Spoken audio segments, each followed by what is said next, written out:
Muy buenos días, tengan todas y todos ustedes. Mi nombre es Juan Abelardo Hernández Franco. Bienvenidos a este diplomado en Lógica Jurídica Electoral. El día de hoy, en la moderación y soporte técnico, me acompaña la maestra Mónica Guerrero Rosales, quien estará con nosotros desde los controles técnicos. Bueno, hoy nos toca abordar uno de los temas que son principales y esenciales cuando hablamos de ciencias sociales, que es la lógica comprensiva o la lógica de las ciencias sociales. Cualquiera diría, bueno, pero pues la lógica de las ciencias sociales, el derecho es una de las ciencias sociales y vimos que el silogismo es la lógica que nos enseña a utilizar en las ciencias sociales, ¿no? Que en el derecho. Pero ya como hemos visto, hay otras formas lógicas aparte del silogismo y que el silogismo tiene sus connotaciones. Pero precisamente como el silogismo no termina de abordar temas esenciales, por lo que vamos a explicar en unos momentos más, el silogismo es un planteamiento de géneros y especies, en el que las ciencias sociales no necesariamente se mueven por géneros y especies, ¿no? Hace falta una forma lógica particular y esencial, de la que vamos a platicar el día de hoy, que es precisamente esta lógica de las ciencias sociales o lógica comprensiva. Vamos a explicar también estos términos en unos instantes más. Así que, si no tienen ustedes inconveniente alguno, vamos a trabajar sobre una presentación que traigo aquí a la mano. Me va a permitir compartir con todas y todos ustedes. Aquí está. Bueno, vamos a comenzar haciendo una distinción importante. Voy a explicar esto, porque luego me dicen, ¿y de dónde saca usted esas cosas? Bueno, básicamente el máximo autor que trabaja estos elementos es Wilhelm Dilthey a finales del siglo XIX y principios del siglo XX. Pero la lógica comprensiva tiene un origen, sin duda alguna, un poco antes. Quiero presentarles a Paul Gustav Droysen, que fue el primero en distinguir los términos explicar y comprender, para hacer una diferencia entre nociones y conceptos. La palabra alemana para explicar es erklären y comprender es verstehen, haciendo referencia a que comprender es más para el campo de las humanidades y las ciencias sociales, mientras que explicar parece que es algo más para las ciencias exactas. El sociólogo George Simmel, un poco después, habló de la comprensión como método característico de las humanidades, mientras que la explicación correspondía a las ciencias naturales o a las ciencias más exactas.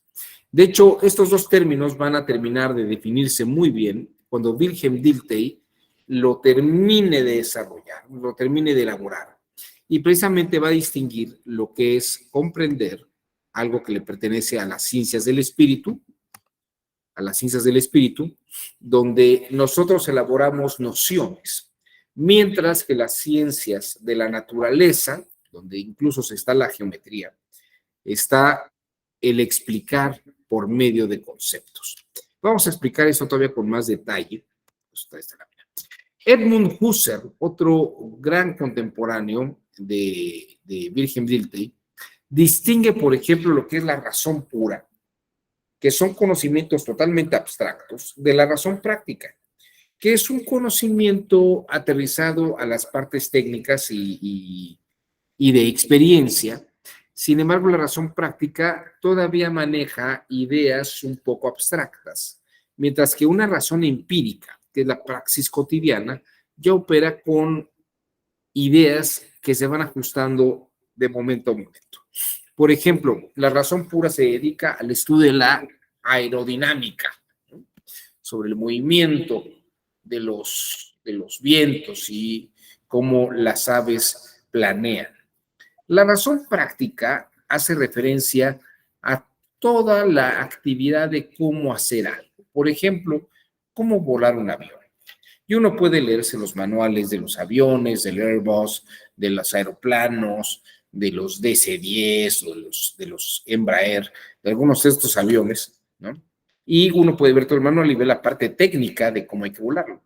Pero dice Husserl, solamente hasta que el piloto o la piloto se sube en el avión y hace prácticas o se sube a los simuladores, va adquiriendo una razón empírica. Una razón empírica. Y aquí podemos ir atribuyendo a la razón pura y a la razón práctica tal vez la intención de tener algo más como conceptos, mientras que en la razón empírica vamos a hablar de nociones. Algunos teóricos, como Jean-Paul Sartre, siguiendo a Husserl, y siguiendo a Husserl sobre todo, Jean-Paul Sartre, y luego Wilhelm Dilthey, distinguen precisamente los conceptos que los griegos llamaban dianoia, de las nociones o noesis, como también los entendían los griegos. Algunos llaman a las nociones conceptos indeterminados, o sea que tenemos conceptos determinados y conceptos indeterminados, o si quieren ustedes conceptos frente a nociones, que es la terminología que utiliza más Wilhelm Dilthey y que también utiliza Husserl, ¿no? Bien, ¿qué es? Y esto es la base y el problema de las ciencias sociales. ¿Por qué la lógica de Aristóteles, esta lógica del silogismo, no funcionaba tanto en las ciencias sociales en las opiniones de varios autores, salvo la de García Maínez, que siguiendo a Ulrich Klug, si ustedes se acuerdan, cuando vimos a Ulrich Klug y el silogismo en Ulrich Klug y en García Maínez, a final de cuentas de lo que estaban hablando es de géneros y especies de la realidad, ¿no? Pero en las ciencias sociales hay géneros y especies. Permítanme un minuto. En las ciencias sociales hay géneros y especies. Bueno, vamos a ver esto, por lo menos en las ciencias sociales, no digo en la naturaleza misma.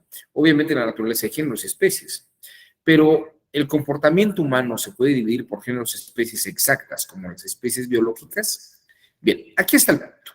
Un concepto es un término en la tradición clásica griega y contemporánea, o más bien moderna, de estos autores como Husserl y Dilthey, el concepto es un término que solamente tiene una definición explícita, una única manera de entenderlo. Por ejemplo, si yo digo ángulo recto, la única forma de entender un ángulo recto es que este ángulo sea de 90 grados. No existen grados, no existen ángulos rectos de 89 grados, ni de 88, ni tampoco de 91 ni de 92 grados. Solamente hay ángulos rectos de 90 grados. Es decir, no hay otra variedad. Y siempre son los mismos 90 grados. Eso sería un concepto propiamente. O, por ejemplo, hablar del número pi, hashtag pi, siempre es 3.1416. No hay otro número pi que no empiece con 3.14 decimal algo. ¿Por qué? Pues porque esa es precisamente la numeración esencial para sacar el radio y es el mismo número que aparece con todo radio.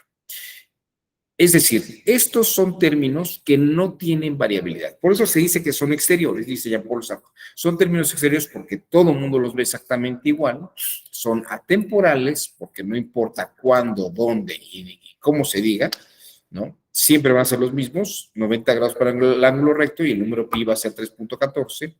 Y son absolutos o universales porque no tienen excepciones.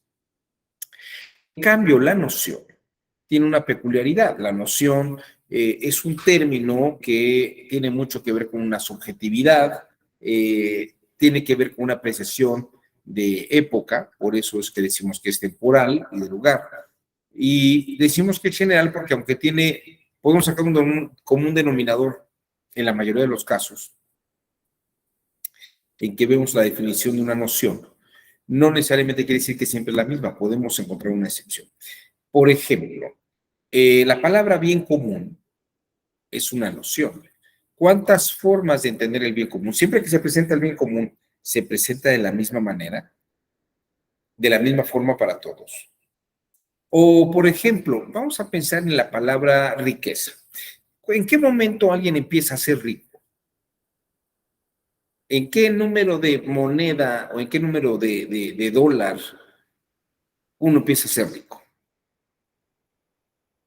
Estos son términos que no son claros. Por ejemplo, la palabra matrimonio, hace 55 años, cuando yo nací, solamente en México se puede entender como la unión entre dos personas heterosexuales, hombre-mujer, y era la única forma de entenderlo. En cambio, hoy en día la palabra matrimonio ha tenido un cambio de acepción y tiene otras connotaciones y otras denotaciones. Esto son nociones. Y la lógica de las ciencias sociales no opera con conceptos, sino con nociones. Porque las nociones son términos que operan por lo general, en el campo de las ciencias sociales. En los conceptos son términos que se utilizan en las ciencias exactas, por la mayoría de los casos, ¿no? Por ejemplo, la definición de CO2, que es dióxido de carbono, es algo que siempre va a ser igual. CO2 siempre va a ser dióxido de carbono. Pero en las ciencias sociales la misma palabra democracia puede tener acepciones diferentes. Puede haber una democracia como en China, donde siempre gana el Partido Comunista y todos votan para que siempre gane el Partido Comunista, o puede ser una democracia, el modelo europeo, donde hay alternancias de poder de tendencias y líneas políticas. Estas son formas democráticas. En Venezuela hay una democracia, aunque a ustedes les parezca muy extraño lo que estoy diciendo. Dicen, pero si siempre llevan muchos años con la misma persona. Bueno, también en Alemania tuvieron a Angela Merkel, pero nunca llamaron dictadura al gobierno de Angela Merkel, ¿no? Y sí había alternancia, sí había posibilidad de una alternancia, pero la gente no votaba por eso. Es decir, los términos no son exactos como los conceptos. Y esto es lo que hace una diferencia importante. En el uso de un silogismo o de una lógica tradicional, siempre estamos hablando de conceptos. La lógica de conceptos funciona en la química, en la física, en la matemática, y de ahí dentro la geometría, la astronomía, la música, siempre funciona exactamente igual estos lineamientos científicos. Por eso son conceptuales, porque no hay variaciones. Sería interesante ver si pudiéramos hacer conceptos de derecho. Miren, solamente para redondear la idea, y ahorita regreso con esta idea. El concepto, dicen estos expertos, se explica, haciendo una referencia a la distinción de Gustav Freud. Los conceptos se explican, se entienden. Por ejemplo, yo les digo, ángulo recto es un ángulo de 90 grados, pi es 3.14. Y esto lo debemos aprender de una manera casi dogmática. Es un adoctrinamiento técnico para hacer conocimiento de estos términos. Ahora bien, cuando hablamos de las nociones no se explican, sino que se argumentan, porque dependen de dónde y cuándo se estén diciendo las cosas. Y se dice que sobre la argumentación de la noción se comprende, primero con H y luego sin H, una situación. Entonces, como verán ustedes, las ciencias sociales no buscan explicaciones más que cuando hablan de cosas técnicas conceptuales, ¿no? Cuando llevamos todas estas clases de secundaria, de biología, química, física, o geometría, matemáticas, todas estas cosas operan de manera conceptual exacta y siempre operan de la misma manera. Por eso se dice que son explicaciones y las entendemos. Mientras que en el campo de las ciencias sociales se tiene que argumentar para comprender toda una situación.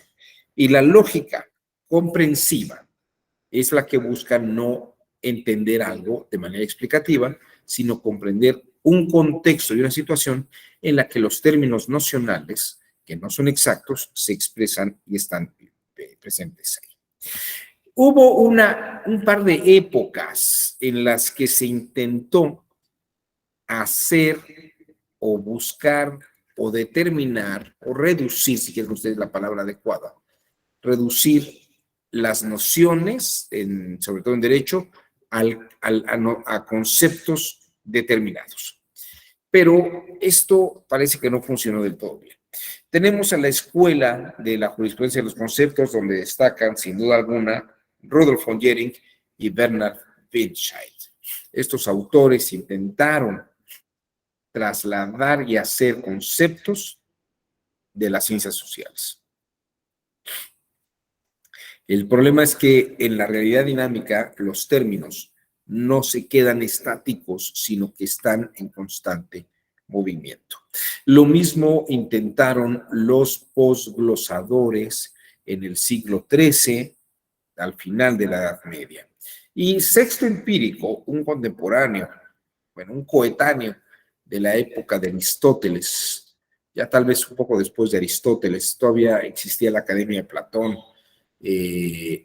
Sexto Empírico dice que no es posible hacer dianoias de noesis, porque las situaciones de la realidad siempre están en constante mutación y constante cambio.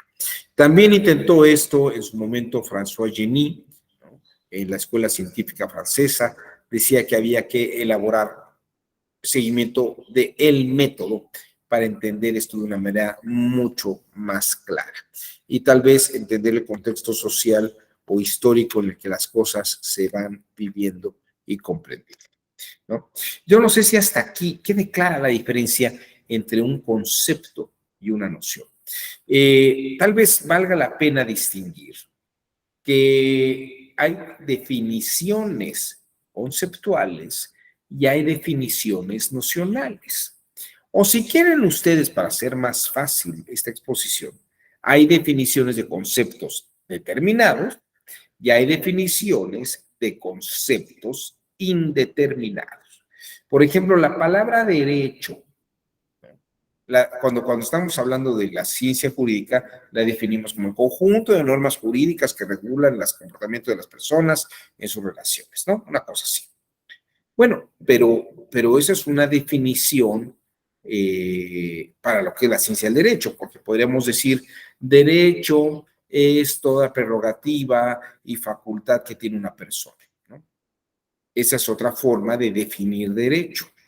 Si fuera un concepto, solamente habría forma de entenderlo de una única forma. Por ejemplo, cuando hablamos de homicidio, ¿no? O de feminicidio, se habla de privar de la vida a otra u otro. Pero, ¿cuántas formas de privar de la vida hay? Hay una infinitud de formas de privar de la vida a otros. Entonces, la idea de homicidio como algo que solamente ocurre de una única manera no se puede conceptualizar porque precisamente hay muchas formas de manifestar estas ideas. Y la lógica de las ciencias sociales o la lógica comprensiva precisamente busca entender el contexto, la situación particular en la que se va a dar esta situación del término en este contexto, ¿no? No sé si hasta aquí haya sido claro o haya algo que no termine de cuajar o si alguien quisiera hacer algún comentario. ¿Hay alguna idea? Todavía a la fecha le dejo a mis alumnos en la licenciatura el reto de que encuentren un concepto jurídico, ¿no? Me dicen contrato o acuerdo de voluntades, ¿no? Convenio. Bueno, es que los convenios son acuerdos de voluntades, pero no siempre son las mismas voluntades y no siempre es la misma voluntad sobre lo mismo, ¿no? O contrato, también no todos los contratos son iguales, cada uno tiene sus variaciones. Si la palabra contrato fuera un concepto, sería siempre igual en todos los casos. Cuando yo digo pi es 3.1416, pi siempre en todos los problemas que va a aparecer es 3.1416. En cambio, cuando digo acuerdo de voluntades como contrato o convenio, que se llenan obligaciones y deberes, no siempre son los mismos deberes y las mismas obligaciones que se le dan a una persona y que se le dan a la otra. Y de hecho, siempre son sobre diferentes personas.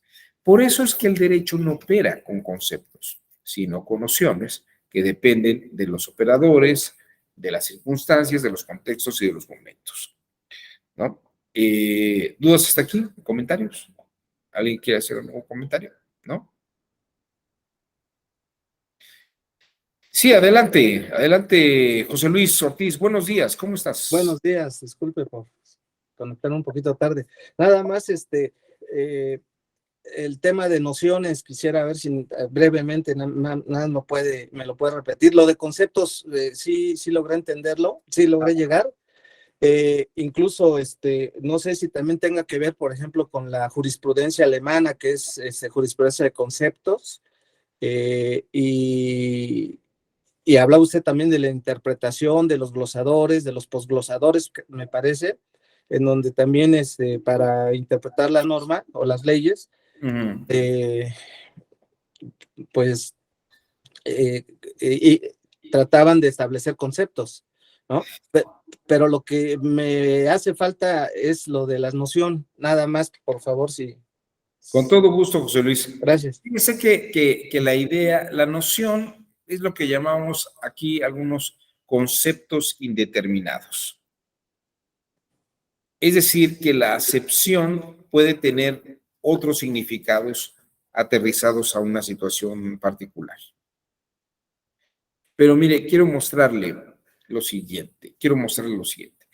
La jurisprudencia de los conceptos, que incluso desde la época de la posglosa y en el mundo contemporáneo, en Alemania, como que vimos la jurisprudencia de los conceptos, lo que pretende o lo que pretendió fue que los términos jurídicos se entiendan de una única manera. De hecho, si usted se da cuenta, la jurisprudencia a veces lo que hace es decir, por el término tal, ¿no?, debe entenderse tal cosa. O en los casos de tal situación, término debe entenderse por tal idea, ¿no? Por ejemplo, dígame, José Luis, adelante. Nada más prende el micrófono porque no lo escuchamos. Yo tengo un ejemplo. A ver. En materia civil, si mal no recuerdo, me parece que cuando se habla de indemnización, en alguna parte el código señala que el Estado podrá indemnizar, ¿no? Sí. Entonces, el término podrá, la Corte le dio contenido, estableció un concepto y dijo, a ver, el término podrá no es una cuestión de si el Estado quiere o no quiere, ¿no? Podrá, literalmente se entiende como en esas dos variables, o en esas variantes.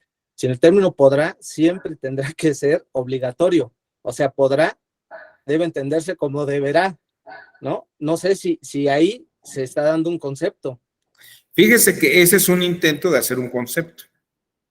Cuando hay tesis o jurisprudencia que dice, por podrá se deberá entender, deberá. Exactamente, esa es la idea. Ahora, la pregunta es, ¿en todos los casos se va a entender así? ¿O puede haber algunos casos en que podría tener alguna excepción o alguna atenuante? Puede ser que haya otra jurisprudencia que también lo diga. En esos otros casos se entenderá por podrá en este otro sentido, ¿no? O alguna autoridad dirá, no se aplica esa jurisprudencia o se aplica esa otra.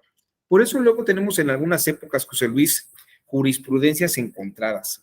Y a veces nos hace falta lo que llaman las jurisprudencias superadas, saber qué jurisprudencia aparece o qué resolución hace para poder superar esas contradicciones de tesis. Aunque luego hay épocas en la que en la misma sala,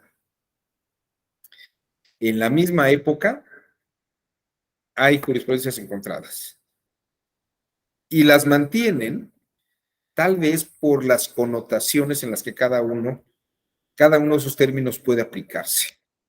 Es decir, la conceptualización parcial que se hace con la jurisprudencia o con las tesis es precisamente para dar un intento de estabilidad en la mayoría de los casos, pero no determina de manera absoluta a que siempre se vaya a entender así, porque si hay un contexto distinto, el término puede adaptarse y adecuarse a la circunstancia concreta, aunque no vaya en la línea general que estableció la Corte o la autoridad jurisdiccional que lo determine.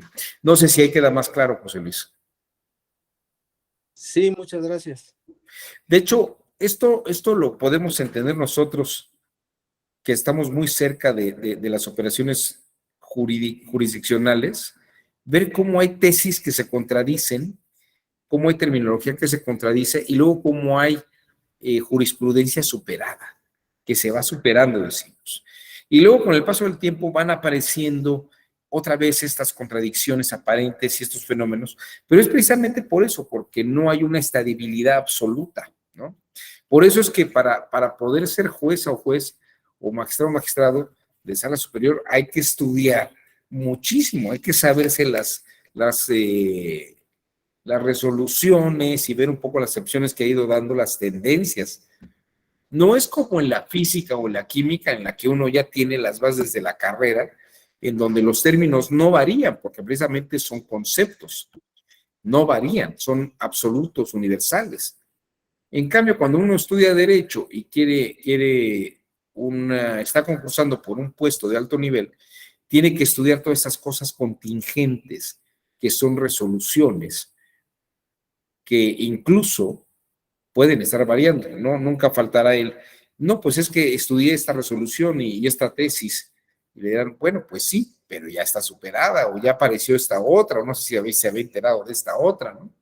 Ese es el problema que tiene José Luis, lo que son las nociones o conceptos indeterminados, que tienen esta variabilidad o esta modificación variable que se da con el paso del tiempo. No sé si le queda más claro toda esta distinción. Sí, muchas gracias. Y bueno, pues eh, eh, creo que eso es el pan de todos los días, porque ese es, la verdad, ese es el tema, creo que bueno, me llama mucho la atención en dónde se va a tocar con la lógica, porque sinceramente cada quien le puede dar o cada quien puede extraer de algún precedente de la doctrina, de varias fuentes del derecho, puede traer un concepto, puede traer una terminología, y creo que ese es una de las grandes preocupaciones a nivel doctrinal también, y no sé si tenga que ver también con el metalenguaje, ¿no? Que una cosa puede entenderse de varias formas, pero me queda clara la cuestión del concepto, maestro. Muchas gracias. Muchas gracias a ti, José Luis. Mira, vamos a ver a este autor. A ver, vamos a echarle un vistazo a estas láminas de acá, para ir ilustrando dónde vamos y dónde se conecta con la lógica, porque sí tiene un factor lógico interesante. De hecho, miren, aquí hay dos señores que son importantes, Jerome Brunner y Leo Postman.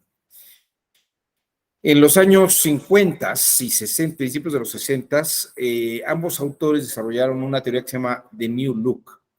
Y esta teoría de The New Look lo que dice es que ellos intentaron hacer un estudio sobre si era posible reducir nociones a conceptos. Y detectaron y descubrieron que toda determinación de conceptos a partir de nociones de ciencias sociales son totalmente arbitrarias.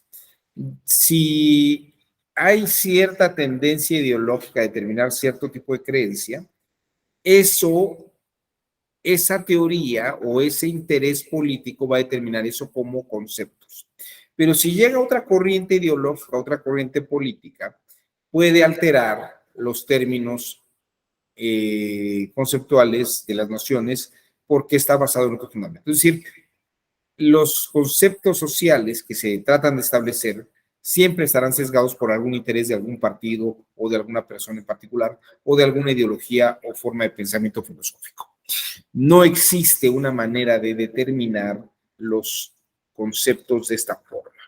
Entonces, claro, ahí entraremos en un tema sobre cómo puede haber lógica de ello. Este otro señor que ven ustedes aquí se llamó Paul Václavic. Paul Václavic es un gran teórico de la comunicación, en la que precisamente señala, y aquí leo textual esto porque es muy claro, las relaciones humanas no son fenómenos que existen obviamente, es decir, como cosas por sí mismas. Por eso no se pueden conceptualizar, porque no tienen una existencia en sí, ¿no? Yo puedo definir tal vez lo que es una pluma, o puedo definir papel, o puedo que son cosas, ¿no? Puedo definir lo que es un reloj, por ejemplo, o no tengo anillos, pero si tuviera un anillo sería anillo. Son cosas, pero en el caso de las ciencias sociales, estamos hablando de asuntos. Y, por ejemplo, la terminología, aquí creo que sea muy entendible. Cuando hablamos de conceptos, hablamos de cosas como el papel, el reloj, el saco, los lentes, son cosas. En alemán se dice Dinge y en latín se dice esse. Esas cosas que son como conceptuales. El ángulo recto es un ángulo de 90 grados. El número pi es 3.14.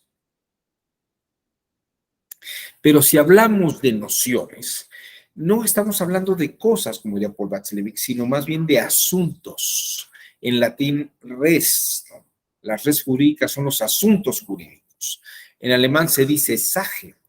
Y aquí se podrá ver con claridad, y ya de todo lo que hemos estado viendo sobre la lógica tradicional, la lógica analítica, la lógica que está en esta formulación tradicional matemática, distingue géneros y especies.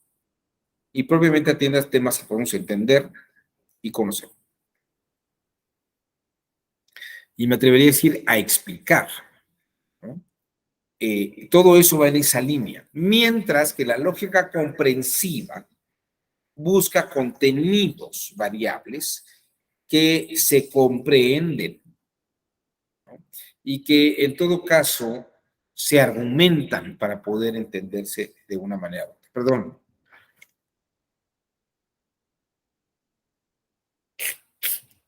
Bueno, es que tengo una alergia y a veces me causa un problema en las mañanas. Aquí ya estamos más allá de las 9. Este es el punto esencial de la distinción entre conceptos y nociones. Déjenme avanzar en esto. Si, y tal como le estaba diciendo José Luis, ¿cómo esto funciona de una manera lógica? ¿Cómo puede funcionar de una manera lógica? Bueno, vamos aquí. Si me permiten, a ver.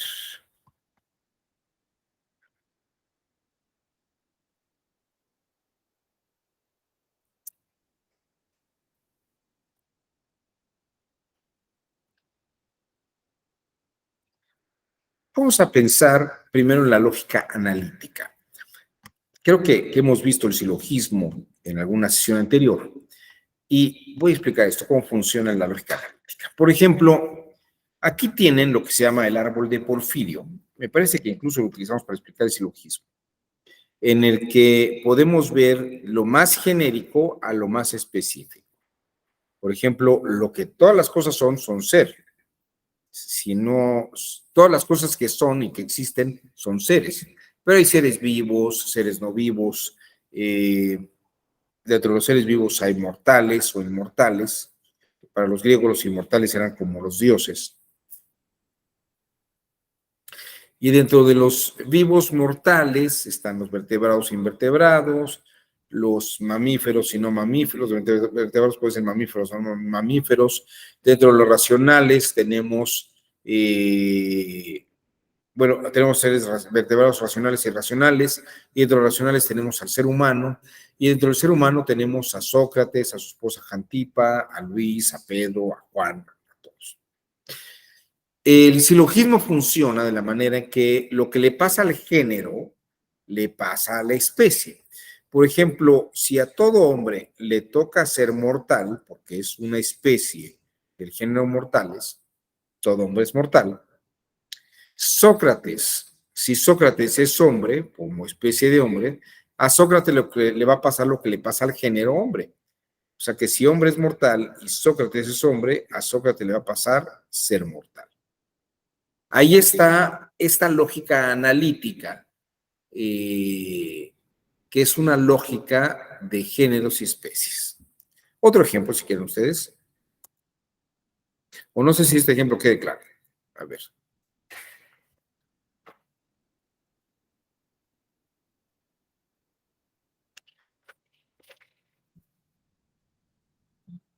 ¿No dudas?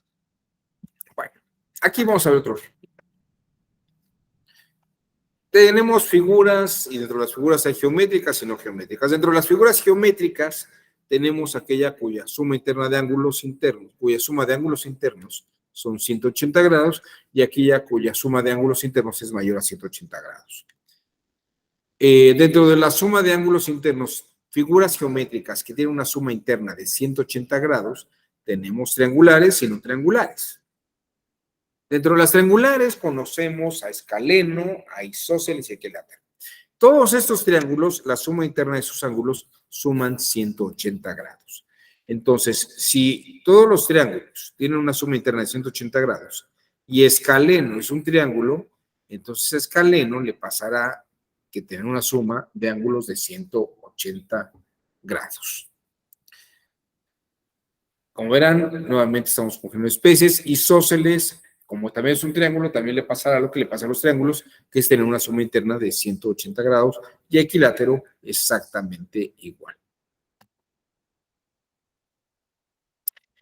Pregunta: ¿esta lógica de géneros y especies funcionaría en el derecho civil o en cualquier otro derecho?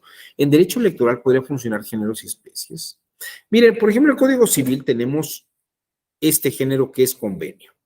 El convenio es el acuerdo de dos o más personas para crear, transferir, modificar o extinguir obligaciones.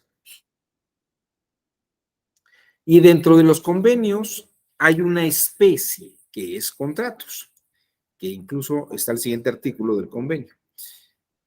Y se entiende por contrato como el convenio que produce o transfiere obligaciones y derechos, y es lo que se entiende por un contrato.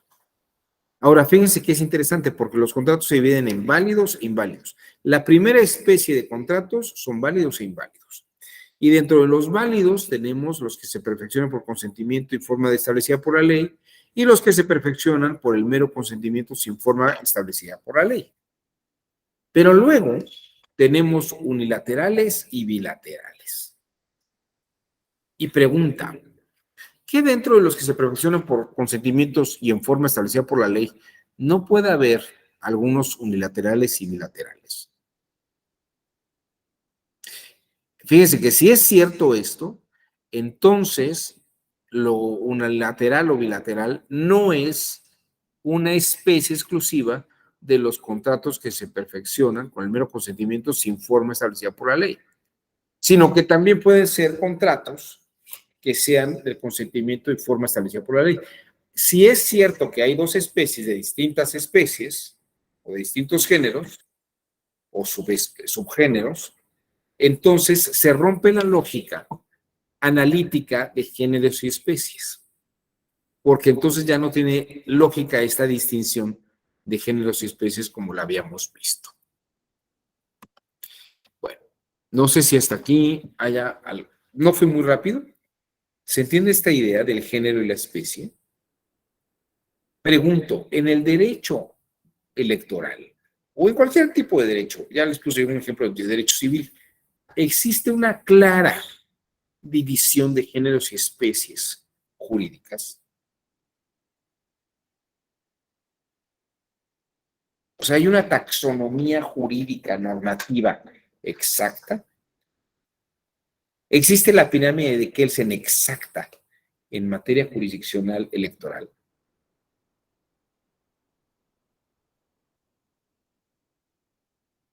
Esto es precisamente lo que Kelsen decía a Ulrich Klug. No hay en las ciencias sociales una lógica de géneros y especies porque los asuntos son variables. Por lo tanto, en su carácter de nociones, difícilmente podrían ser lógicos al modo analítico. Entonces, la gran pregunta que se hacían era: ¿cómo podemos elaborar una lógica comprensiva? Es decir, una lógica de nociones y una lógica para las ciencias sociales.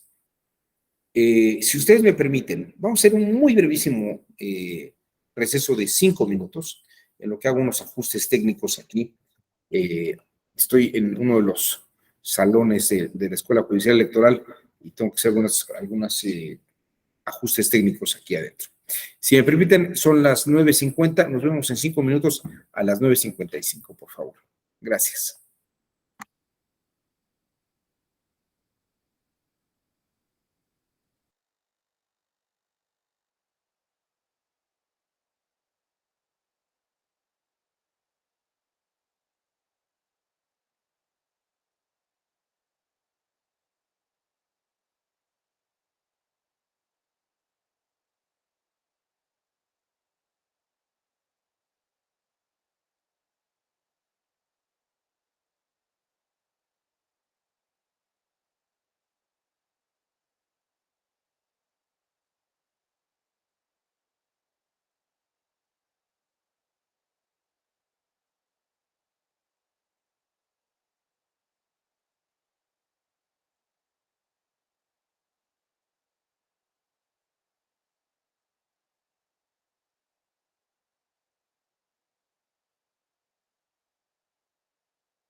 Muchas gracias, ya estamos de vuelta. Es que cuando entré a dar la sesión, acaban de limpiar este salón y utilizaron una sustancia un poco fuerte y me di cuenta que estaban cerradas todas las ventanas. Y entonces se concentró y estaba yo con un mareo medio recto, medio extraño, con esta alergia que les digo que empezó a dar. Y ahorita abrí las ventanas y empezó a circular el aire. Muy bien. Bueno, estábamos hablando sobre cómo ocurre la lógica de las ciencias sociales o la lógica comprensiva. Bueno, aquí el gran maestro de esta situación es un señor que se va a llamar, o que se llamó, Max Weber. Max Weber, déjenme mostrárselos, era un niño bien de su época. Aquí lo tienen con traje de marinerito, ¿no? Y ya luego un hombre un poco más hecho y derecho. Max Weber escribió en 1904 una obra que es considerada la obra primordial de las ciencias sociales, o el nacimiento de las ciencias sociales. El libro se llama La objetividad del conocimiento en la ciencia social y en la política social. Esta obra es la que hace que Emil Durkheim, Augusto Comte, Herbert Spencer, Carlos Marx carezcan o hace evidente que estos autores no son científicos sociales. ¿Por qué? Porque los términos con los que operan sus teorías sociales son principalmente intentos de conceptualizar. Y bajo lo que es la teoría del New Look, lo que le estoy diciendo precisamente es que conceptualizar términos nocionales bajo una sola línea de ideas como conceptuales es igual a ideologizar, diríamos, o determinar bajo un cierto interés político o un interés doctrinal. En ese sentido, no podemos, ese sentido sería como inadecuado, porque en el momento que la realidad supere a una situación doctrinal o ideológica, pues el término ya no nos sirve de nada. Y es una distinción muy importante, porque parecería que la gente está buscando distinciones conceptuales para operar en la realidad científica social, pero esto no ocurre. Precisamente de esto habla Max Weber en la objetividad del conocimiento en la ciencia social y en la política social. Ahora bien, dice Weber, sea la ciencia que sea, vamos a pensar, ¿qué es lo que hace que una ciencia sea lo que es? Generalmente me encuentro con algunas explicaciones que dicen es que debe haber un método científico. Bueno, pero el método científico, ¿qué características debe tener? Y Weber dice que el método científico debe tener dos características básicas. Uno, objetividad, es decir, que toda la gente que observa el fenómeno coincida en el fenómeno que está observándose. No que lo califique igual, pero que sí lo observe igual. Y predicción, que se pueda predecir. Por ejemplo, cuando digo esta pluma, cuando la suelte, va a caer, ¿no? Vamos a ver.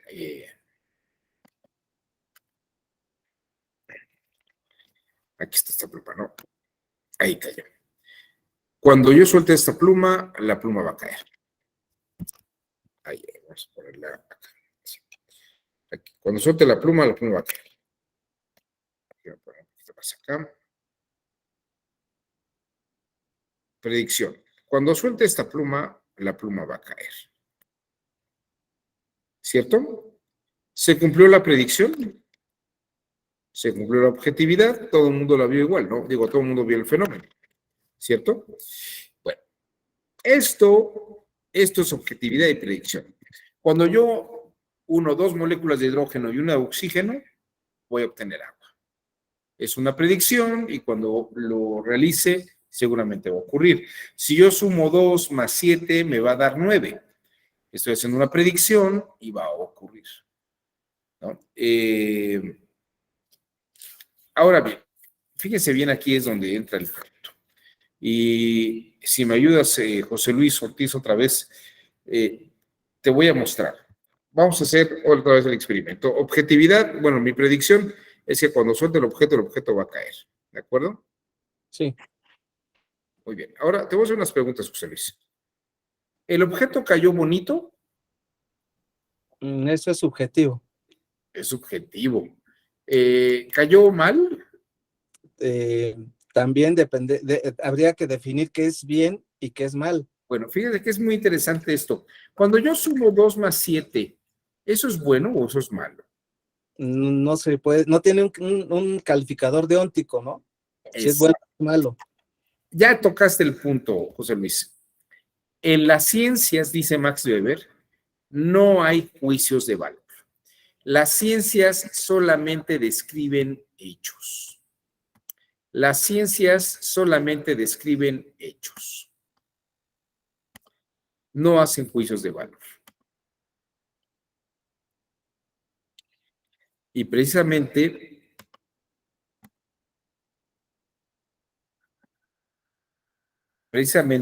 cuando alguien hace un juicio de... ¿Qué debería hacer la ciencia? Simplemente describir hechos. Simplemente describir hechos, no valorarlos. Una lógica comprensiva, al igual que cualquier lógica analítica, no hace juicios de valor. Solamente describe los hechos. Así que vamos a ver.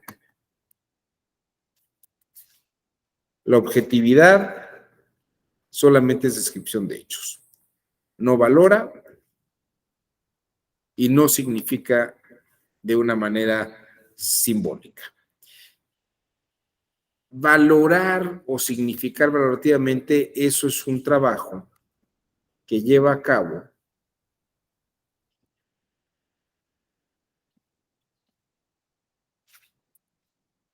la filosofía o la política. De hecho, para Weber, la filosofía está dentro de la política. La teología, la moral, la ética son factores de orden político. Algo, valorar algo es hacer un juicio de valor.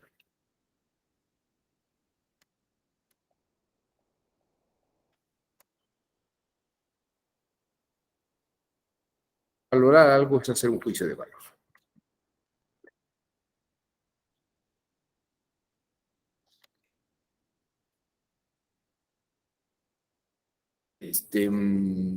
Fidel, te escuchamos. Adelante, Fidel García. Adelante. Nada más prende el micrófono, no seas malito. Buenos días a todos y a todas. Doctor, y para el caso para el que estamos platicando, ¿qué significa el término valorar? Si de cierta manera estamos hablando que, por ejemplo, la objetividad solamente son las descripciones de hechos, entonces, ¿por qué al término valorar podemos darle un significado? ¿Qué significa? Valorar en el contexto de los saberes es emitir juicios de apreciación subjetiva. Es un juicio de apreciación subjetiva. De hecho, te diría que es un juicio de apreciación desde las humanidades o desde otras áreas que no son las ciencias exactas. O sea, la ciencia social solamente describe el hecho. Por ejemplo, fraude. El fraude electoral es castigado con tal o cual cosa. Bueno, ¿y eso es bueno o malo? Eso es un juicio valorativo, es un juicio y una precisión. Si es bueno o malo que alguien lo sancione por un fraude, eso es un tema, ¿no? Pero la ciencia social solamente describe el hecho, ¿de acuerdo? El entregar dinero para las campañas es algo que es ilegal. Bueno, diría aquel, en el caso de los corruptos, sí, pero en el caso mío, esto es parte de la lucha y son contribuciones a una lucha, ¿no? Entonces ahí no, esos son juicios de valor. Esos son juicios de valor. Son apreciaciones subjetivas de un orden humanístico y político, diría Weber. La ciencia solamente debe describir hechos. Ahora bien, el hecho de que Max Weber distinga lo que es científico de lo que es político, porque para él todo juicio de valor ético, moral, estético, teológico, filosófico, esos son juicios del orden político, mientras que la ciencia solamente describe hechos. Y la lógica comprensiva es una lógica de hechos, que se va a aplicar en la sociología, en la historia y en el derecho, en las ciencias sociales en general. Voy a explicar esto para que vaya quedando más claro. Vamos a ver.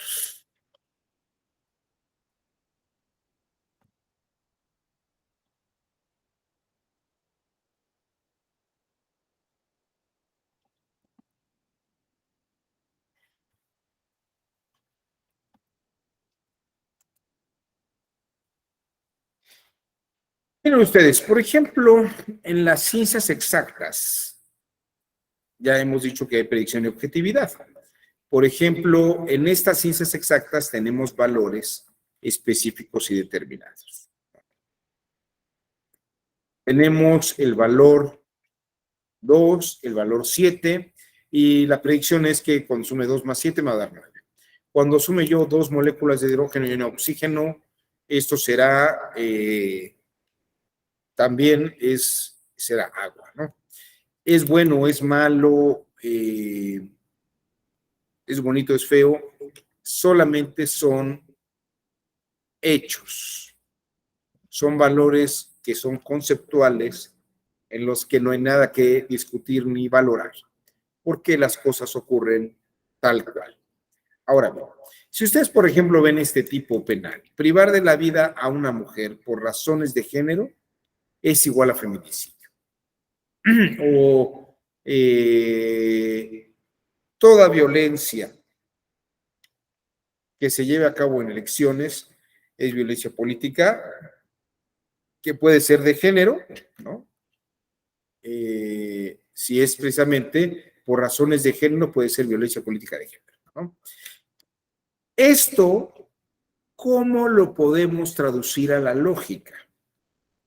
¿Cómo podemos traducir enunciaciones o normativas en lógica? Bueno, y aquí está el secreto. Si ustedes me preguntan a qué ciencia se parece el derecho se parece al álgebra. Vean ustedes, por ejemplo, X más Y es igual a Z.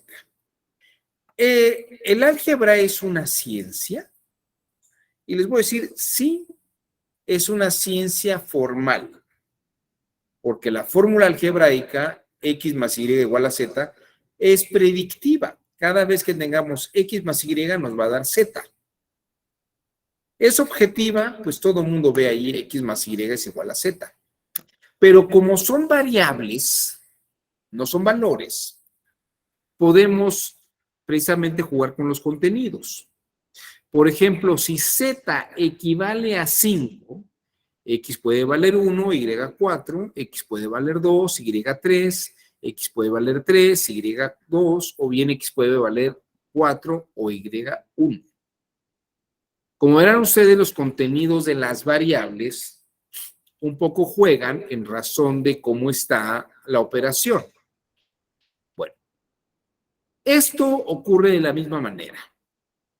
Privar de la vida a una mujer o privar de la vida a una persona por razones de género o violentar a una persona por razones de género es violencia política de género o es un feminicidio.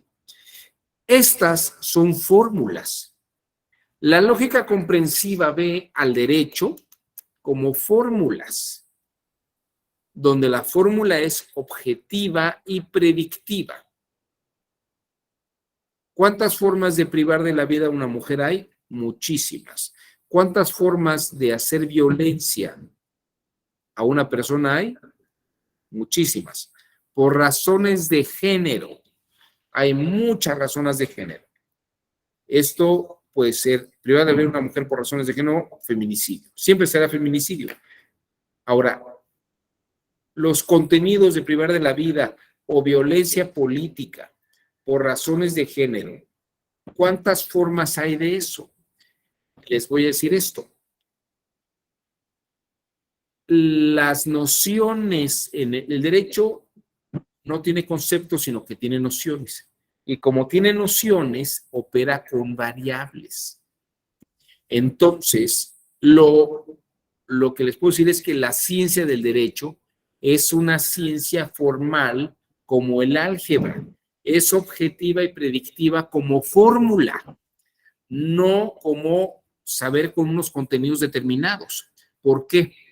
¿Por qué no? Porque el álgebra, tanto el álgebra como el derecho, y en general todas las ciencias sociales, tienen términos variables, que son conceptos indeterminados o nociones. Por esta razón, y si ustedes me permiten, lo voy a enunciar de esta forma, lo positivo en el derecho positivo es la formulación de la norma, no su interpretación. Precisamente la interpretación es dinámica, porque la interpretación no es una función la interpretación no es una función científica. La interpretación es una función política. Entonces, la ciencia del derecho, las ciencias sociales, son ciencias objetivas y predictivas, pero sus interpretaciones no son positivas. No sé si queda clara esta idea. Ahora, vamos a echarle un vistazo para que quede mucho más claro todo esto. Vamos a echarle un vistazo, si ustedes permiten, a un texto que es clave para nosotros. Hans Kelsen, en la teoría pura del derecho,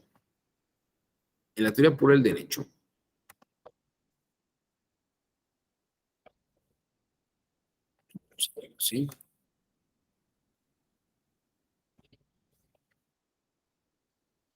Hans Kelsen, en la teoría pura del derecho, al final, el último capítulo se lo dedica a la interpretación.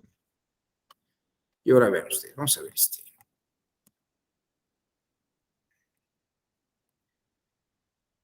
Bueno, a ver, aquí hay un libro muy interesante de Max Weber que se llama El político y el científico, donde precisamente distingue lo que acabo de explicar. Es una continuación, y Weber tiene más artículos a partir de la objetividad de las ciencias sociales y la política social.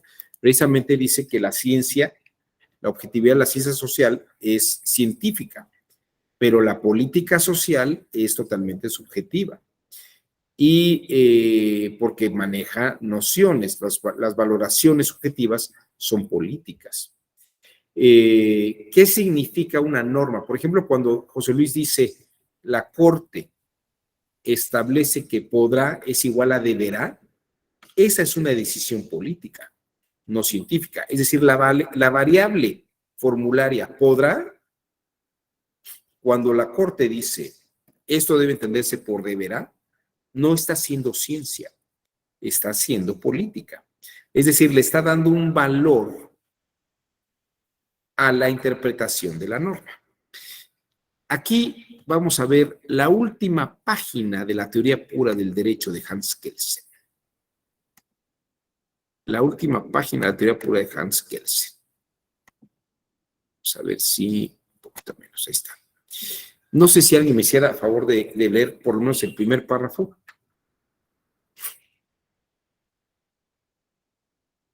¿Quién se anima? ¿Sí se ve o le hago más grande?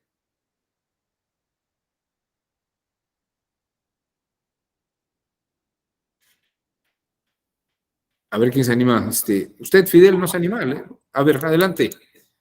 Daniela. Sí, buen día, doctor. Buenos días. La interpretación jurídico-científica no puede sino exponer los significados posibles de una norma jurídica como conocimiento de... Espéreme, déjeme esto que está diciendo aquí.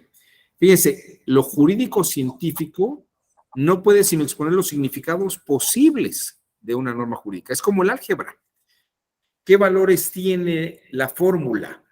Bueno, yo como científico le puedo decir, tiene estos valores posibles, pero no le puedo decir que siempre son los mismos. Siga usted leyendo, por favor, Daniela. Como conocimiento de su objeto, no puede adoptar ninguna decisión entre las posibilidades expuestas, teniendo que dejar esta decisión al órgano jurídico competente según el orden jurídico para aplicar el derecho. Muchas gracias. Muchas gracias, Daniela. Fíjense lo que está diciendo Kelsen aquí, ¿no? Y no se lo estoy platicando yo, están ustedes leyendo. Es decir, el científico, como tiene una fórmula jurídica, puede exponer los significados posibles, ¿no? Como dijo José Luis, el podrá, aquí se entiende por deber. Pero eso, ¿quién lo dice? El órgano jurídico, que es el que debe resolver. Ahora bien, vamos a ver el segundo párrafo, que es sumamente interesante. No sé si alguien más lo quiera leer o se lo dejamos a Daniela. Ay, qué cachos. A ver, Daniela, ¿lo sigue usted leyendo? Sí, doctor. Gracias. El abogado que, en interés de su parte, solo invoca ante el tribunal una de las varias interpretaciones posibles de la norma jurídica aplicable al caso, entre varias posibles, como la única correcta, no cumple una función científico-jurídica, sino una función jurídico-política. Ahí está, déjemelo allí. Fíjense, qué interesante. Aquí Kelsen utiliza la nomenclatura weberiana. Y ahorita les voy a explicar por qué. Porque Kelsen era un amigo de Weber, era gente muy cercana a Weber. Y él está explicando esto con terminología weberiana. Precisamente, la interpretación no es una función científico-jurídica, sino una función jurídico-política. El significado de las fórmulas jurídicas dependerá de los autores, en todo caso de los tribunales o de la sala superior. ¿Qué quiere decir eso? Cuando la sala superior o las salas regionales o los tribunales o la Suprema Corte están interpretando para arreglar un asunto de una manera determinada, dándole sentidos a las normas, no están haciendo una función jurídico-científica, sino una función jurídico-política. Están haciendo política jurídica, es darle sentidos a las normas para ciertos casos en ciertas situaciones. Pero la lógica formal, la fórmula jurídica, esa permanece igual, porque lo positivo del derecho positivo, como lo dije hace rato, es la enunciación de la norma, no su interpretación. Esto es esencial. La lógica comprensiva es una lógica formal que tiene variables, porque son nociones, cuyos contenidos son variables, ¿no? Por eso, ¿qué es lo que pasa cuando Trueba Urbina nos dice lo que significa la Ley Federal del Trabajo, cuando Burgoa nos dice lo que significa la Constitución, cuando Gabino Fraga nos dice qué significa el derecho administrativo? No están haciendo ciencia del derecho, están haciendo política jurídica. Y entonces lo que dice Kelsen aquí, estos señores no hacen ciencia, están haciendo política. Por eso dice al final del párrafo, tratan de ganar influencia sobre la producción del derecho. O sea, el jurista, el abogado, trata de ganar influencia sobre la producción del derecho. Naturalmente, ello no les puede ser negado, solo que no deben hacerlo en nombre de la ciencia de derecho, como suele suceder con harta frecuencia, ¿no? Miren, acá adelante. La interpretación, estoy leyendo el último párrafo de la teoría pura del derecho, del último capítulo, que es sobre la interpretación jurídica. De hecho, ese capítulo no pertenece a la teoría pura, está dentro de la teoría pura del libro que se llama La Teoría Pura, Y si ustedes leen la primera parte, o sea, leen las primeras 2 páginas de la teoría pura del derecho, no el prólogo ni la introducción, el primer capítulo, dicen, aquí está la teoría pura del derecho, que en esta edición se acompaña al final de una teoría de la interpretación jurídica, que es muy interesante porque esa última parte no es teoría pura, es un texto sobre interpretación jurídica. Y fíjense lo que dice al final, ya el último párrafo. Digo, la última parte del último párrafo. Lo que yo hice aquí fue dividir por parrafitos pequeños todo lo que viene en el último párrafo, porque son 3 o 4 ideas diferentes. Aquí hay otra idea diferente. La interpretación científico-jurídica, o sea, la meramente formal, tiene que evitar con el mayor cuidado la ficción de que una norma jurídica siempre admite solo un sentido, el sentido correcto, ¿no? O sea, no puede tener un solo sentido. ¿Por qué? Porque tener un solo sentido sería como que fueran conceptos, no nociones. Por eso es importante distinguir el concepto de la noción o el concepto determinado del concepto indeterminado. En el derecho, los conceptos indeterminados o las nociones son variables y no puede haber un único sentido de los términos jurídicos. Con el mayor cuidado, la ficción de que una norma jurídica siempre admite solo un sentido correcto, se trata de una ficción de la que se sirve la jurisprudencia tradicional para mantener el ideal de seguridad jurídica. Dada la multiplicidad de sentidos, y esto aquí le están dando una patada a los de la escuela de la jurisprudencia de los conceptos, dada la multiplicidad de sentidos de la mayoría de las normas jurídicas, este ideal solo se puede cumplir aproximadamente, de manera general diríamos, cercana. Un punto de vista científico objetivo se presenta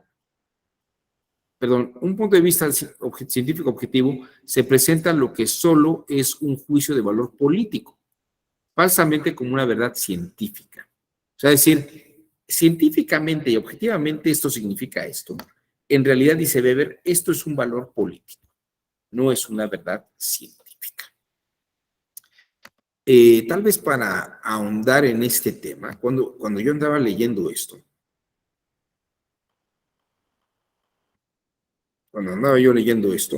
no pude dejar de recordar a Roland Barthes. Roland Barthes es este filósofo posmoderno que dice que no hay una única interpretación de las cosas. Todo depende de quién lo está leyendo, para darle un sentido a sí mismo de lo que se está leyendo. Al principio de este capítulo, de este último capítulo que está en la teoría por el derecho, que es sobre la interpretación, Kelsen dice esta frase brutal: la interpretación es un procedimiento espiritual que acompaña al proceso de aplicación del derecho. La interpretación es un procedimiento espiritual, no es un hecho científico. Es una serie de valoraciones que acompañan el proceso de aplicación. Vamos a ver un fragmento de una caricatura que explica Roland Barthes diciendo que el sentido de un texto ya no depende del autor, sino del lector. Vamos a ver qué dice Roland Barthes sobre esto. El verdadero lugar de elección y compromiso es la escritura. Es decir, cómo se usa la palabra y qué sentidos genera en el lector.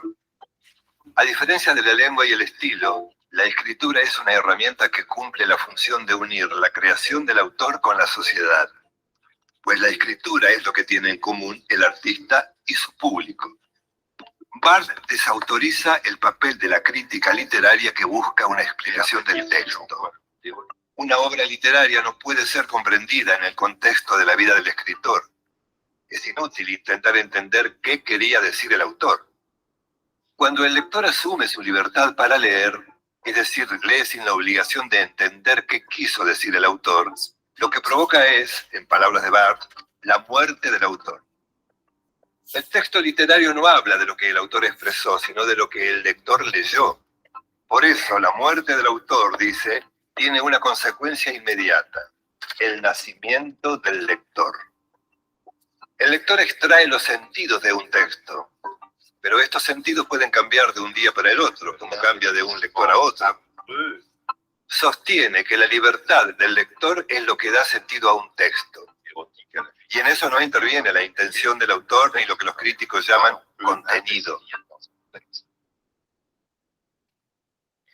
Yo creo que a todos los que nos dedicamos al derecho, nos queda claro que, sobre todo ya la operación jurisdiccional, que la interpretación de las normas siempre se va adaptando a una circunstancia específica.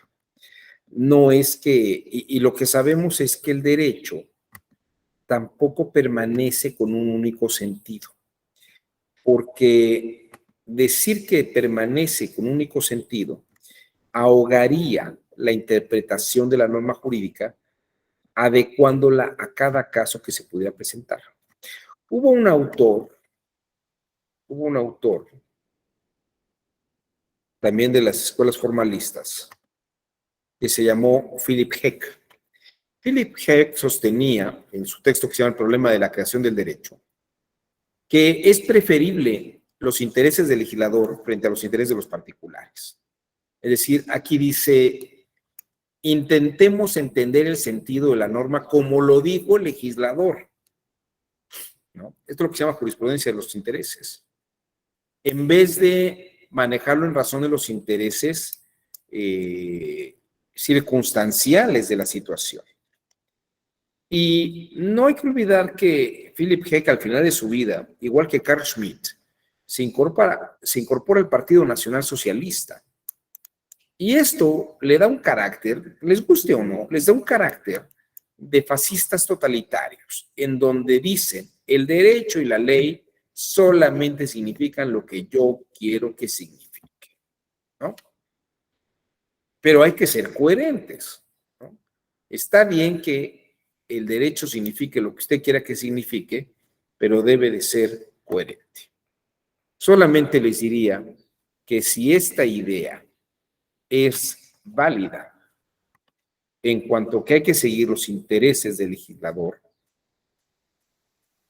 les diría que toda nuestra Constitución habría que cambiarla, porque la moral, la ética y los principios de nuestros padres constitucionalistas de 1917, por ejemplo, jamás aceptaría que un matrimonio puede ser entre dos personas del mismo sexo.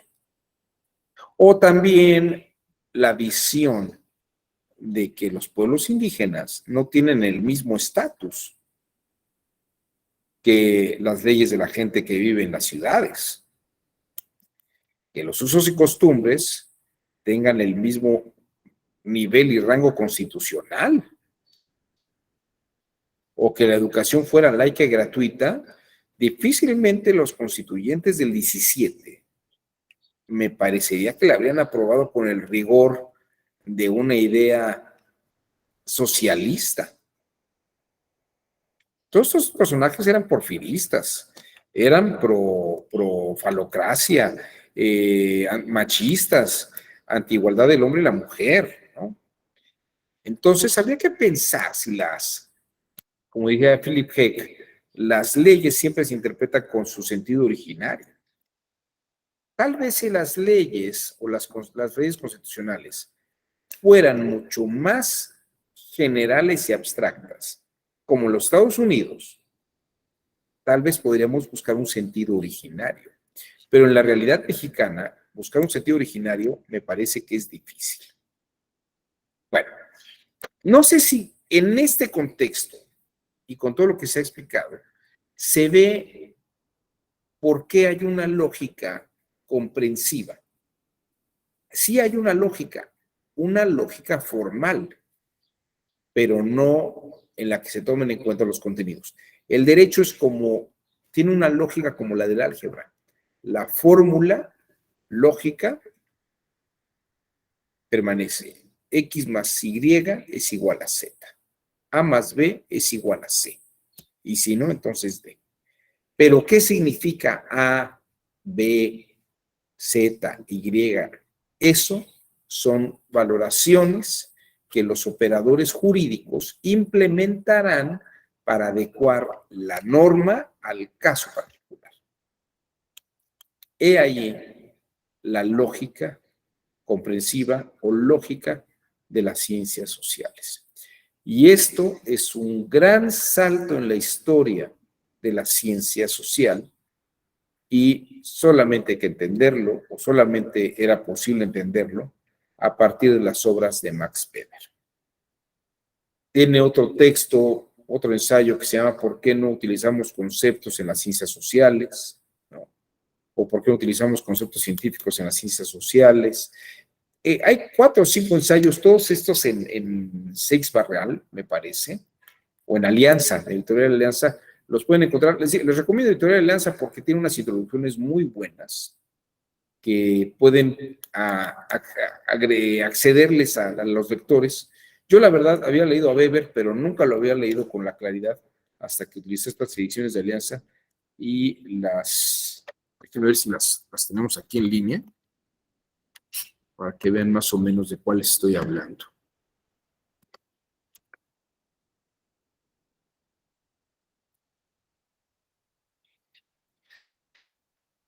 Miren, aquí está.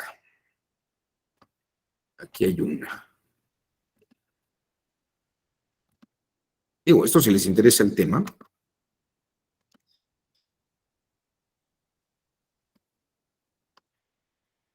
Miren, esta edición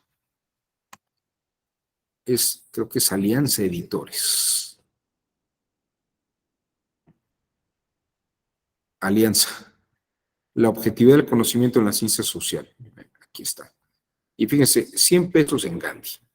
Este es un libro. Y la introducción es de este señor Joaquín Avellán. Muy buena edición, la verdad. Muy buena introducción. Para los que quieran adentrarse en la obra de Max Weber. Y fíjense ustedes otros textos de Max Weber. A ver qué vamos a encontrar en Gandhi. Déjenme ver qué otra cosa marca. Miren. Bueno, esta pero con respecto a la lógica y a la lógica comprensiva, miren, por ejemplo, aquí están conceptos sociológicos fundamentales. Creo que hay que ver si efectivamente es el término. Bien, ensayo sobre la metodología sociológica. Aquí nuevamente vuelvo a utilizar estas diferencias. Aquí hay otro que se llama Crítica de la filosofía de las ciencias sociales de Weber. La política como profesión. Ahí es donde uno hace valoraciones en la política como profesión. Luego está de la ética. El político como vocación. Aquí hay otro que se llama la ciencia como vocación. Si se fijan, los distingue el político y el científico. Aquí está la política como profesión y aquí está la ciencia como profesión. Son dos ensayos distintos. Miren, aquí están estos otros. Hay uno de por qué no se utilizan. Mira, aquí hay otros. El político y el científico, ahí explica muy bien esta diferencia. Hay otra edición aquí, el político y el científico. Y acá.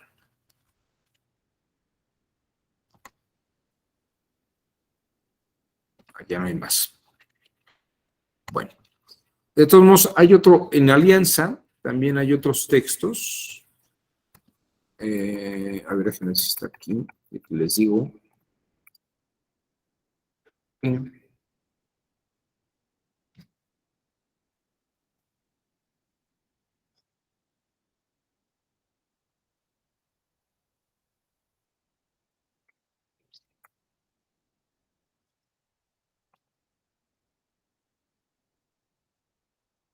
Bueno, hay otro texto que se llama, pues que no está en Gandhi. Habría que buscarlo. ¿Por qué no utilizamos conceptos en las ciencias sociales? o por qué no utilizamos definiciones conceptuales de ciencias sociales. Alianza tiene varios textos que se explayan en esta línea.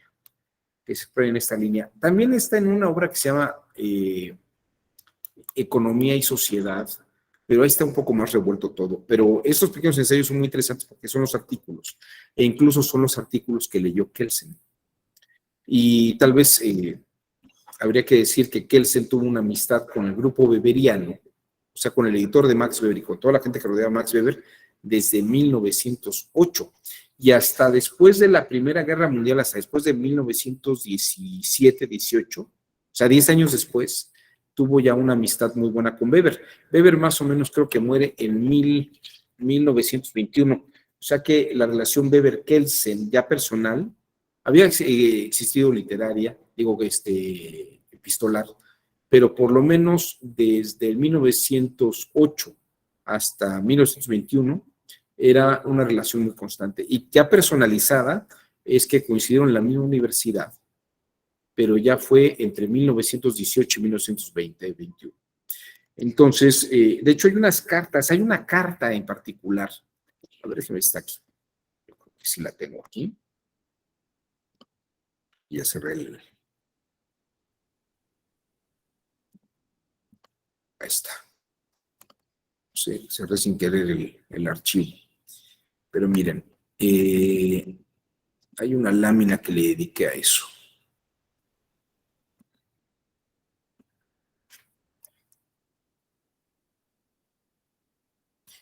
Miren, Kelsen, cuando estaba haciendo su tesis doctoral con Jelinek en 1908, en Heidelberg, Kelsen en su propia autobiografía, en una de sus autobiografías, dice que él no le gustó nada la teoría de Jelinek y decide abandonar sus clases.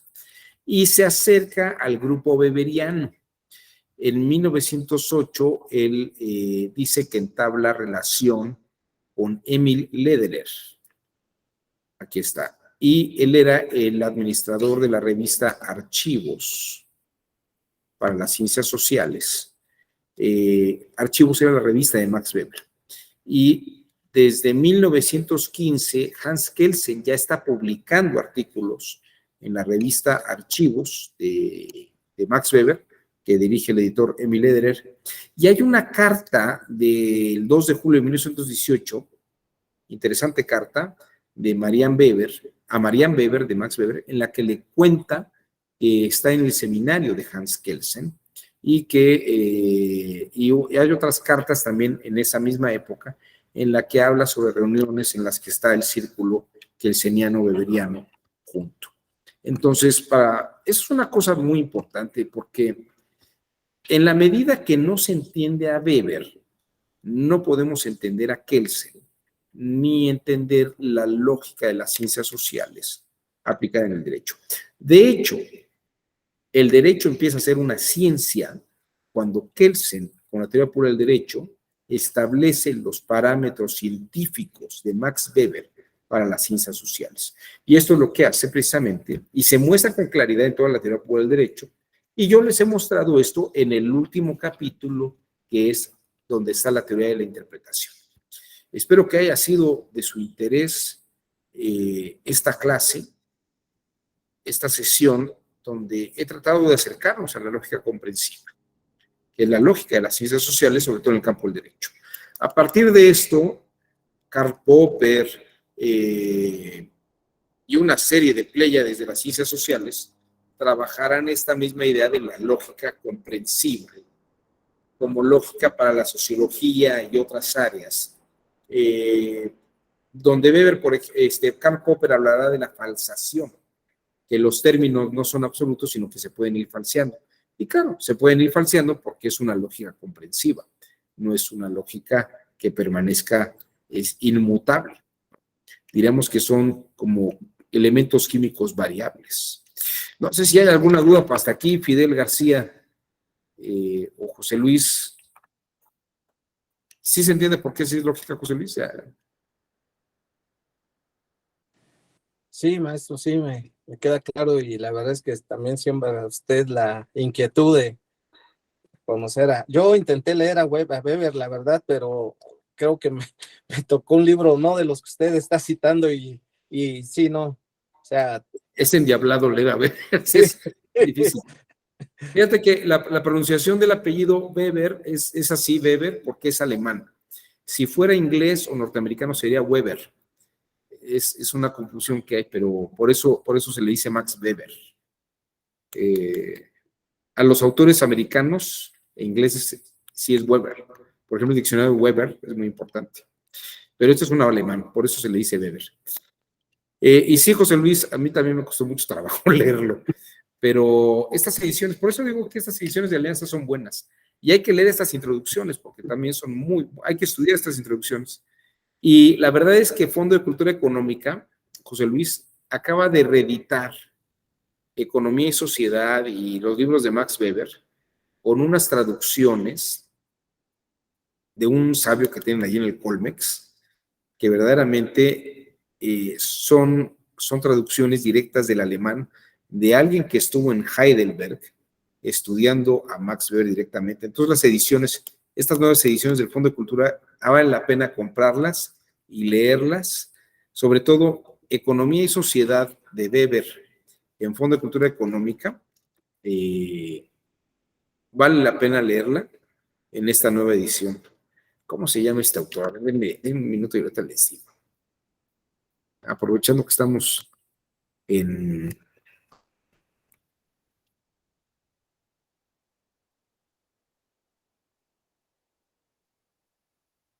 Ya a mi edad, pues es que se me olvidaron muchas cosas.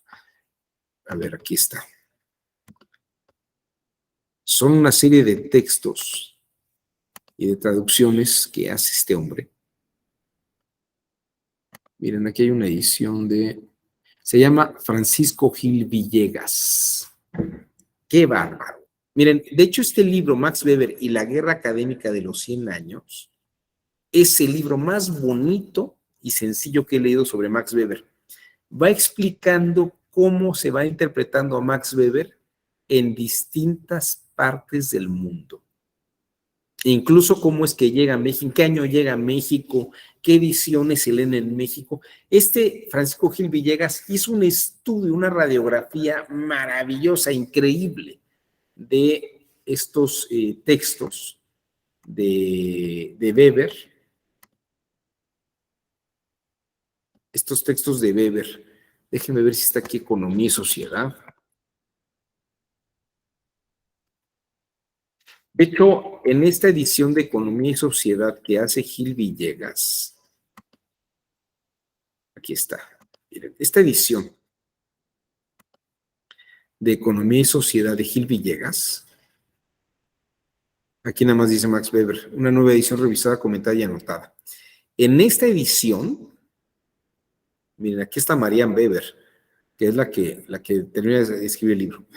En esta edición hay una introducción de Gil Villegas, pero brutal, extraordinaria, donde pone a Norberto Bobbio al piso, porque explica cómo Hans Kelsen lee la edición de Economía y Sociedad de 1918-1919.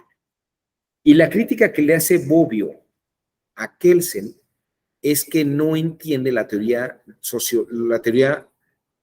filosófica del derecho, la teoría sociológica del derecho de Weber.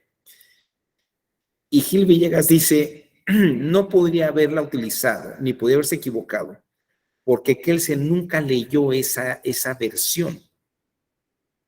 La parte sociológica que está en Economía y Sociedad la insertó la esposa de Max Weber, Marianne Weber, muchísimos años después de muerto Max Weber, la insertó en Economía y Sociedad.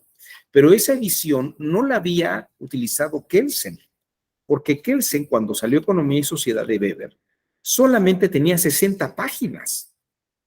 Si ustedes van ahora a ver Economía y Sociedad, es un libro de más de 500 páginas, porque la señora Weber, Marianne Weber, le metió artículos y cosas que iba encontrando a lo largo del tiempo.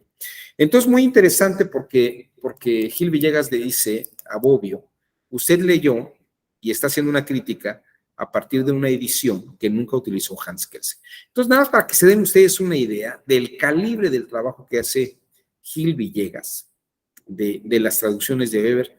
O sea, es el trabajo más limpio e impecable que pueda haber. Y también les recomiendo esa edición. Yo les recomiendo cualquier libro de Gil Villegas sobre Max Weber o las traducciones de Gil Villegas sobre Weber.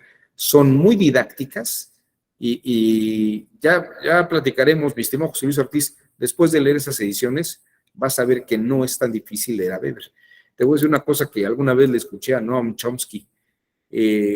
A veces los intelectuales algunos intelectuales se dedican a hacer más difíciles las cosas para dejarlas como en secreto.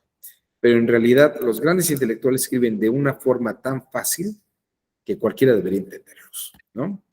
El que escribe de una manera complicada es que no tiene ganas, para empezar, a lo mejor ni siquiera entiende de qué está hablando, ¿no? Pero bueno, hasta aquí mi sesión del día de hoy. Les agradezco su generoso tiempo. Espero que haya sido interesante. A mí siempre me gusta platicar sobre la lógica comprensiva con un aspecto de novedad, porque además son cosas que pocas veces nos explican a todos. Y yo hubiera querido que alguien en la carrera me explicara esto, incluso en el posgrado. Me llevó algunos años solamente dedicar la investigación a esto, pero creo que hemos logrado una meta interesante. Y por lo menos esta mañana creo que ha quedado bien expuesta la lógica comprensiva o la lógica de las ciencias sociales. Que tengan una excelente semana. Estamos a lunes y ya se nos acabó septiembre. Que tengan excelente día y bonita semana. Hasta luego. Muchas gracias. Hasta luego.